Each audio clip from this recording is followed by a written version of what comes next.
సుమారు 50 సంవత్సరాలుగా కూడా ఆంకాలజీ డిపార్ట్మెంట్లో క్యాన్సర్ వ్యాధిగ్రస్తులకు తన సేవలను అందించినటువంటి డాక్టర్ నోరి దత్తాత్రేయుడు గారికి కేంద్ర ప్రభుత్వం భారతదేశానికి సంబంధించినటువంటి అత్యున్నతమైనటువంటి పురస్కారాన్ని కూడా అందించినటువంటి పరిస్థితి కూడా కనిపిస్తోంది. పద్మభూషణ్ అవార్డుతోని దత్తాత్రేయుడు గారిని కూడా గౌరవించుకున్నటువంటి పరిస్థితుల్లో ఒకసారి దత్తాత్రేయుడు గారు ఉన్నారు, మాట్లాడేటువంటి ప్రయత్నం చేద్దాం. Hello sir. నమస్కారం అండి. Thank you. సెంట్రల్ గవర్నమెంట్ మీకు అవార్డుని కూడా ఇటు బహుకరించినటువంటి సందర్భం ఉంది. మీ ఫీలింగ్ ఎలా ఉంది సార్? ఫీలింగ్ అద్భుతంగా ఉంటుంది. ఇది మన దేశం రికగ్నైజ్ చేయడం అనేది ఒక స్పెషల్ మాకు. నాకు అమెరికాలోను అదర్ దేశాల్లోనూ ఇలాంటి అవార్డ్స్ అన్నీ వచ్చినాయి పూర్వం. బట్ ఇది బాగా స్పెషల్. మన దేశం, మన గవర్నమెంట్ నేను చేసిన కృషి, పేషెంట్ కేర్, ఇన్నోవేషన్స్ అన్నీ రికగ్నైజ్ చేసి ఇవ్వటం అనేది ఎంతో గర్వకారణం నాకు. అలాగే ఇది ఇచ్చింది అమెరికాలో 100,000 డాక్టర్స్ ఉన్నారు, ఇండియన్ డాక్టర్స్. అందులో నాకు సెలెక్ట్ చేసి నాకు ఇవ్వటం అనేది ఇంకా అద్భుతమైన నాకు గర్వకారణంగా ఉంటుంది. ఇది నా సొంత ఏదో ప్రైడ్ వల్ల తీసుకోవటం కాదు. నేను 3 రాష్ట్రాలు, మన 2 తెలుగు రాష్ట్రాల్లోనూ 3 యూనివర్సిటీల్లోనూ చదువుకున్నాను. నేను ఆంధ్ర యూనివర్సిటీలో అండర్ గ్రాడ్యుయేట్, వెంకటేశ్వర యూనివర్సిటీలో మెడికల్ గ్రాడ్యుయేషన్, ఉస్మానియా యూనివర్సిటీలో పోస్ట్ గ్రాడ్యుయేషన్. సో అన్ని చోట్ల తిరిగాను. అక్కడ తీసిన టీచర్లు, ఫెసిలిటీలు అవన్నీ మంచిగా ఉండబట్టే ఈ రోజున ఇంత పైకి రాగలిగాను. So this is also a recognition that our institutions are second to none. Andhra, Venkateswara and Osmania university. Sir, ఇప్పుడు 9 రకాల క్యాన్సర్కి కూడా మీరు వైద్య సేవలు అందిస్తూ ఉన్నారు సార్. సో ఇప్పుడు చాలా వరకు చిన్నపిల్లల్లో కావచ్చు, మహిళల్లో కావచ్చు క్యాన్సర్ కేసులు పెరుగుతూ ఉన్నాయి. దానికి పట్ల అంటే ఎలాంటి సంస్కరణలు ఇంకా భారతదేశంలో తీసుకొస్తే బాగుంటుంది సార్?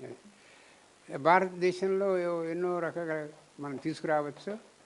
ఇప్పుడు క్యాన్సర్ అనేది ఏమిటంటే మన రాష్ట్రాల్లోనూ దేశంలో కూడా 60 to 70% are preventable but not prevented year.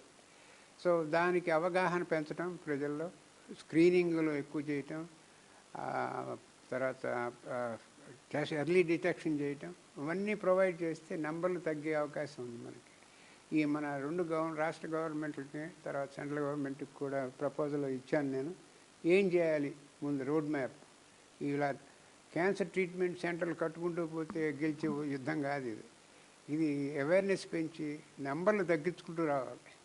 అప్పుడే ఒక రకమైన అద్భుతమైన ప్రణాళికల ప్రకారం పోతే నెంబర్లు తగ్గించుకుంటూ వచ్చి ఉన్న వాళ్ళకి క్యాన్సర్ ట్రీట్మెంట్, మంచి ట్రీట్మెంట్ ప్రొవైడ్ చేయాలి, యాక్సెసిబుల్ అండ్ అఫోర్డబుల్. మంటాడ నుంచి మ్యాన్హాటన్ వరకు కూడా దత్తాత్రేయుడు గారి జర్నీ ఒక ఇన్స్పిరేషన్. సుమారుగా 50 సంవత్సరాల వరకు కూడా మీరు క్యాన్సర్ ట్రీట్మెంట్కు అత్యున్నతమైనటువంటి వైద్య సేవలు అందించారు. దానికి కేంద్ర ప్రభుత్వం గుర్తించి అవార్డు ఇవ్వడం అనేది చాలా ప్రత్యేకత. బట్ తెలుగు యువతకు మీరు ఇచ్చేటువంటి ఒక ఇన్స్పిరేషన్. తెలుగు యువత అందరికి, స్టూడెంట్స్కి, పెద్దవాళ్ళకి కూడా, కాలేజీలో ఉన్న వాళ్ళకి కూడా ఎనీథింగ్ ఈజ్ పాసిబుల్. నేను మంటాడలో పుట్టాను. అప్పుడు సైకిల్ వేసుకుని వెళ్ళేవాళ్ళం స్కూల్కి. మా ఫాదరు చాలా బీద పరిస్థితుల నుంచి వచ్చాము మేము. అన్ని ఛాలెంజెస్లు నువ్వు జాగ్రత్తగా కాంకర్ చేస్తూ ఒక కమిట్మెంటు ఒకటి చేయాలి, నేను డాక్టర్ అవ్వాలి, ప్రజలకు సేవ చేయాలి అని పెట్టుకుంటే you will always achieve your goal.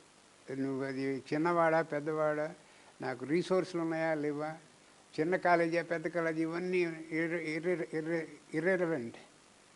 So నీ యొక్క గాఢ సంకల్పం మీద ఆధారపడుతుంది.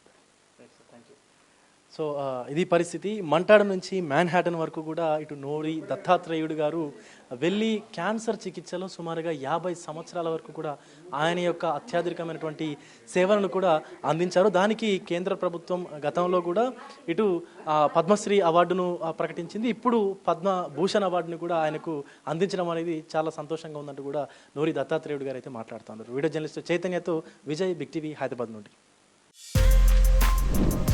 For more videos like this, subscribe Big TV channel.